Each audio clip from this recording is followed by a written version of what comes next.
For those of you who don't know me, I'll just do a little quick intro. For those of you who do know me, you can just tell the other people later whether I told the truth or not. So my name is Paul, as been said earlier on. I'm currently the Director of Youth for Christ in Gloucestershire. Youth for Christ, if you don't know, is, I'm glad someone's given a round of applause for Youth for Christ, because that's an important thing. Is it joy? Yeah, thank you, Joy. I like joy. And Youth for Christ are an organisation which go and tell young people about Jesus. Fundamentally, that's what we do. And we'll do that in various different contexts and different places. Sometimes with church young people, and sometimes young people who have no contact with church at all. Ideally, we like that the most. And I'm married to Nia. We've been married for a very long time, over 30 years. And I'm suddenly struggling to, it's 33 years this year. Yeah, I got it right. Phew, you know when you have those moments where you start saying something, maybe you don't, but you start saying something, you realise you shouldn't have started saying it because you might not get the answer right. 33 years this year, suddenly amazing, quick mental arithmetic. And I knew it wasn't a big one, that's all I can say. So, and we've got two children, Jester and Timothy. Jester works locally. If you've went to primary school, you've been to Ice and Pop concerts at school, you may have seen Jester, she works for them. And our son does bizarre things with computers that I don't understand. And we have a grandchild who is on the way in the summer, which would be quite exciting. It's our first grandchild. So that's a little bit about us. And as we said earlier on, we came in a couple of weeks ago. It's a couple of months ago now, isn't it? For Emily's baptism. Last time I was pushing people underwater. I haven't got the joy of doing that today. And actually, after that morning, I hadn't come with any expectation, well, other than the baptism. And afterwards, I went out to Pete and said, I think we need to have a conversation. And here we are now. So, and if you want to talk about all of that later, feel free to grab me and talk a little bit about that later. But let's not dwell on that. Let's actually spend a little bit of time in God's Word. So if you have a Bible, you might want to turn to John chapter 9. If you don't have a Bible, then cup your hands and pretend. Are there Bibles in the pews? I don't know. In the chairs? No, there's not. So, John chapter 9, and I'm reading from verse 1. So, as Jesus went along, he saw a man blind from birth. His disciples asked him, Rabbi, who sinned, this man or his parents, that he was born blind? And Jesus answered, neither this man nor his parents sinned, but this happened so that the work of God might be displayed in his life. As long as it is day, we must do the work of him who sent me. Night is coming when no one can work. While I'm in the world, I am the light of the world. Having said this, he spit on the ground, made some mud with the saliva, and put on the man's eyes. Go, he told him, wash in a pool of Siloam. This word means sent. So the man went and washed and came home, seeing. His neighbours and those who had formerly seen him begging asked, isn't this the same man who used to sit and beg? Some claimed that he was. Others said, no, he only looks like him. The most bizarre interaction. He's not, the only thing that's changed is he's not blind and suddenly they are. But he himself insisted, I am the man. How then were your eyes open, they demanded. And he replied, the man they called Jesus made some mud, put it on my eyes. He told me to go to Siloam and wash. So I went and washed. Then I could see. Where is this man, they asked him. I don't know, he said. There's lots of strange bits in there. There's lots of great stuff. But I wonder, we're quite good at placing blame, aren't we? I know my mum loves to find out where she got a cold from. She's obsessed about it. She's done, I saw this person, I saw that person. I'm thinking, if I've sneezed within the previous 6 months in the presence of my mother, and then she gets a cold, I'm going to get the blame. And actually, a lot of the times, it doesn't matter. When you're playing in a sport, or if you're a supporter of a team, you often go, it's that player's fault that we lost. They didn't play right. We like to blame them. We were off our game because we were too busy playing I Spy. For those who get the reference. And actually a lot of these things, they don't matter. But we like to try and find blame with other people. Sometimes it's quite useful. If you're on a cruise ship, it's quite nice to know where a highly contagious disease comes from in close proximity. it's a good public health service at that point. That actually, there's times and places when we need to work out where the blame lies, but the situation we're in is not one of those. And Jesus is there, and there's a few things that initially happens is Jesus notices the man. Jesus is just passing through, okay? He's not gone to see the man. He's not gone to the pool of Siloam. He's passing through, and he notices the man. And there's two parts of that. Is what often we think that God doesn't recognize where we are. And he doesn't see our situation, but Jesus notices. Jesus knows our situations. He knows our needs, and he knows everything about them. And we just sometimes assume that Jesus hasn't noticed. But also, there's something in there for all of us, is that how often do we go around more blind than seeing, and we don't notice? And I don't know about you, but in my experience, it's the moments where you're passing through and we notice something that God often does the most. It's not the moments we planned. Those of us who have ever done stuff, I've planned some amazing events, and they're awful. Or some of my best, I remember up in, when I was in a church in St Albans many years ago, I was on the youth team, and I planned this amazing youth session. It was going to be the best one. All those young people to be changed. They were going to come to know Jesus. And do you know how many of them were? Everyone who was there, because no one turned up. And I was like, and there were other moments where you're sitting there rushing around at work and you're trying to get everything done, and the cat comes and pukes on the floor, and everything burns, and it's all going disastrously wrong. And suddenly, in that moment, God does something amazing. That it's in our passing by that Jesus often works the most. But as Jesus is passing by, he sees the man.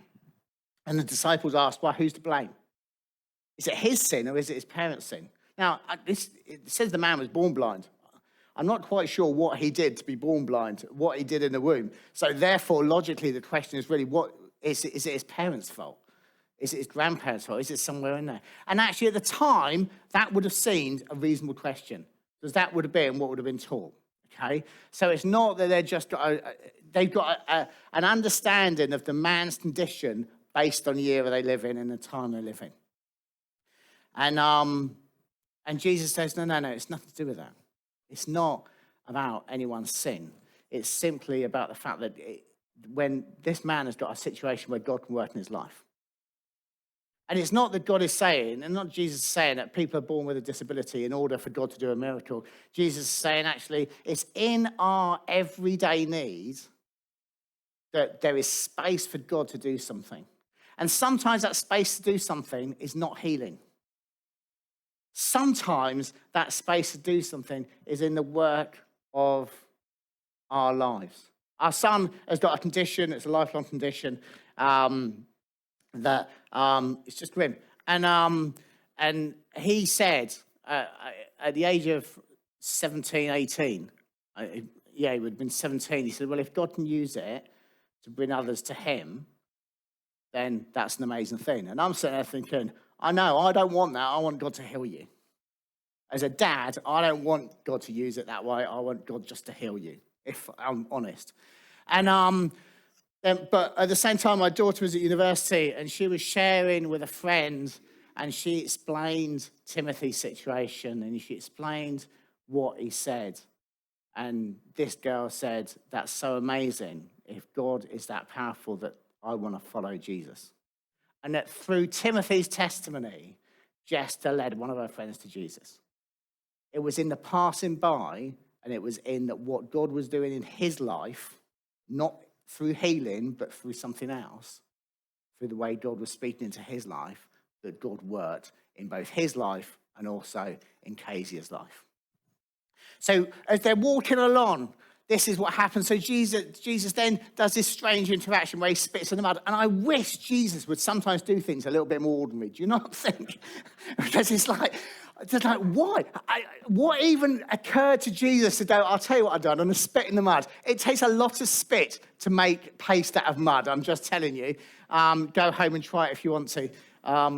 Just blame someone else for doing it. But it takes a lot of spit. So he spat in the mud and he made some mud and he put it on and he wiped on the guy's eyes. There is nothing. Can I just say, God is fully God and Jesus is fully God and fully man, okay? But there was nothing divine about his spit. It didn't taste of chocolate or strawberries or anything like that. It wasn't completely pure. It came out of his body as yours or I would. And he wiped it in this guy's eyes, which I find bizarre. And then he says, go to the pool of Siloam. And Siloam means sent, because it would have been where they would have sent the water through. If you look about the archaeological details of the pool, you can. But it was a place where the water was sent. So it's called sent. So the sender, the ultimate sent person, i.e. Jesus, who was sent by the Father, is sending the man to the place called sent. And the man had to go down, he washed his eyes, and he came back and he could see. Amazing. Wouldn't we love it if we were in situations like that? Don't go and spit in soil and wipe it in people's eyes, whatever you do. It's not why it worked. But actually, Jesus sent the man, and as he was obedient, he went to the place called sent, that God was able to work in his life. And it sounds just remarkable. And what's even more remarkable, as I say, the fact his neighbours didn't recognise him. I don't get that at all. How do you just suddenly go, it's like, I look completely different now, don't I? I've got my glasses on. You don't recognise it. You're suddenly thinking, who's this man in front of me? I'm sitting there thinking, who are these people in front of me? Because I can't see you anymore. So, but it was this magical moment as though they suddenly couldn't see who this man was because he could see. But our expectations that these things don't happen. Why would they assume that the man was the same? Because he could see all of a sudden. He'd been blind all his life. And we don't often realise what God's doing, and we often miss that God's done because we're so busy looking down rather than looking up. But Jesus had done this amazing work and had moved in people's lives. But what had taken place is the man had changed. By taking a simple act of obedience and faith, he'd gone down to that pool. He'd allowed Jesus to put the muck on his eyes, and he'd gone and washed it off. He'd done what the call that God placed on his life at that point was. And when he was sent, he obeyed. And it is in our sending that God does the most.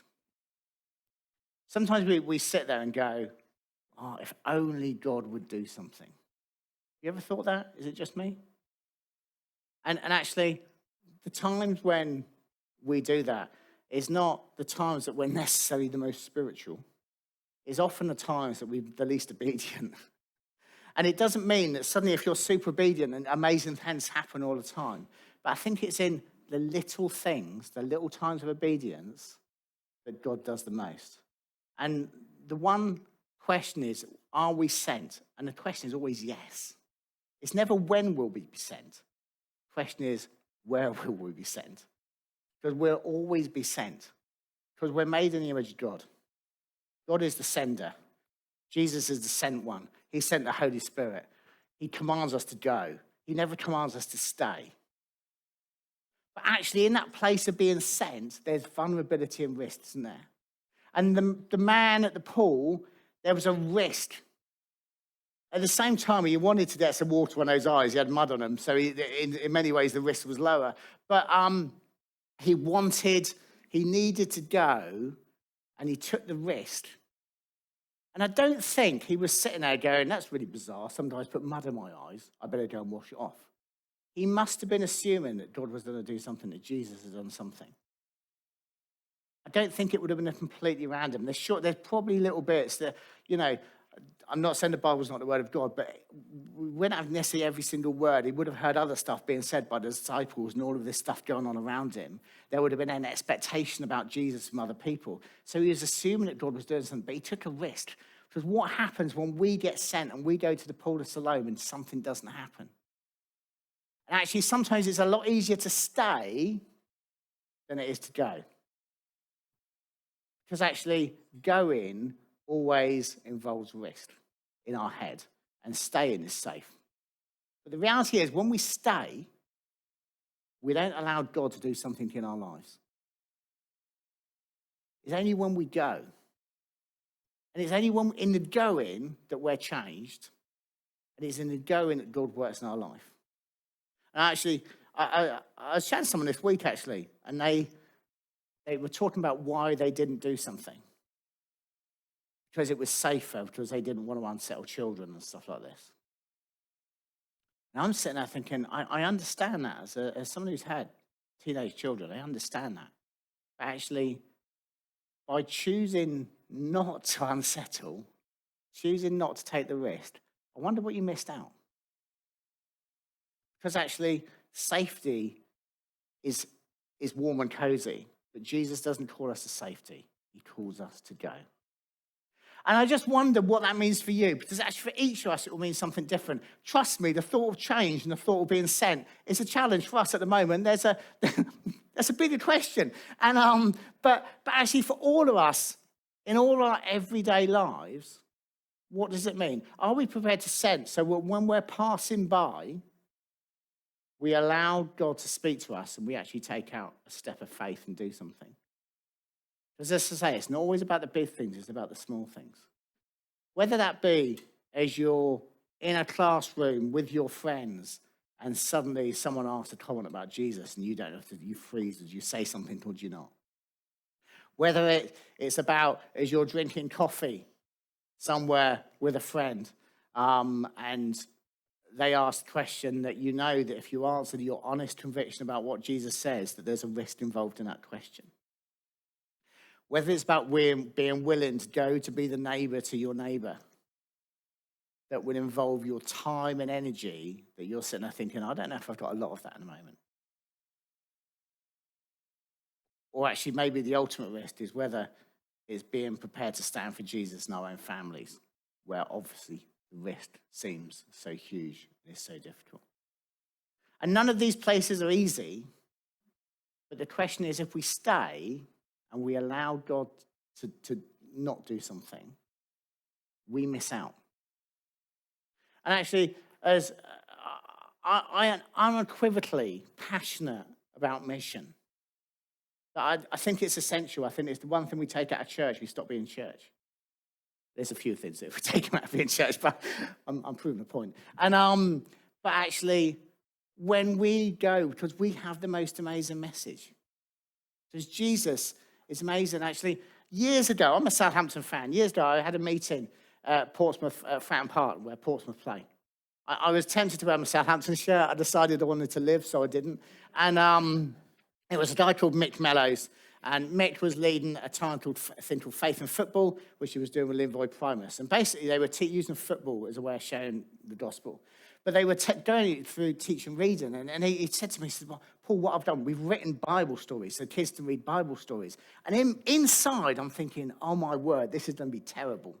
I've seen other Christian organizations do this, and they're just really terrible. Why can't you use a decent book that's already out there? And he showed me these books, and they were okay. They weren't terrible, but I've seen better.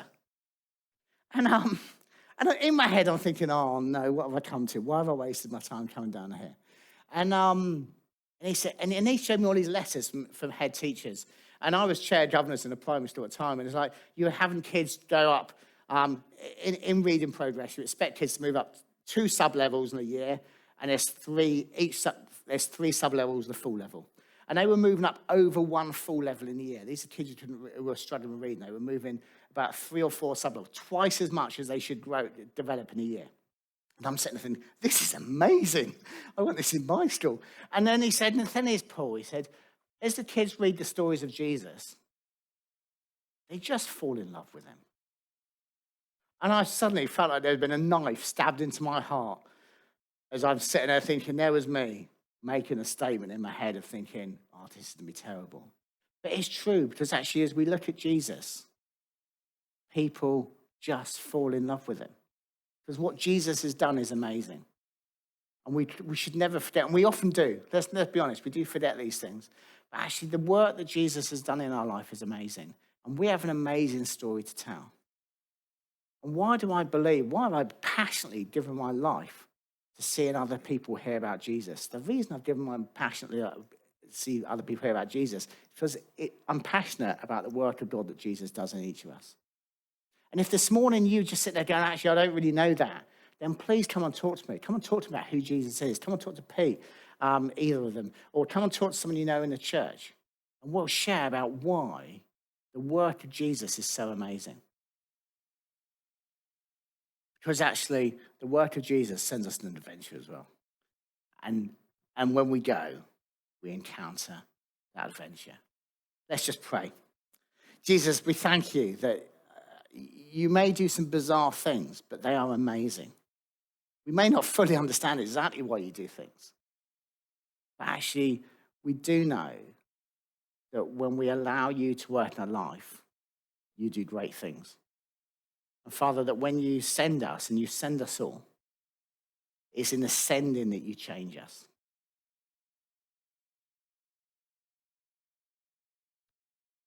And Father, I just pray that this week you help us as we pass by people, that we will see what you're doing and you'll give us the courage to join in with what you're doing. That we'll take the risk and we'll step out so that we can see you work in the lives of those around us. Amen.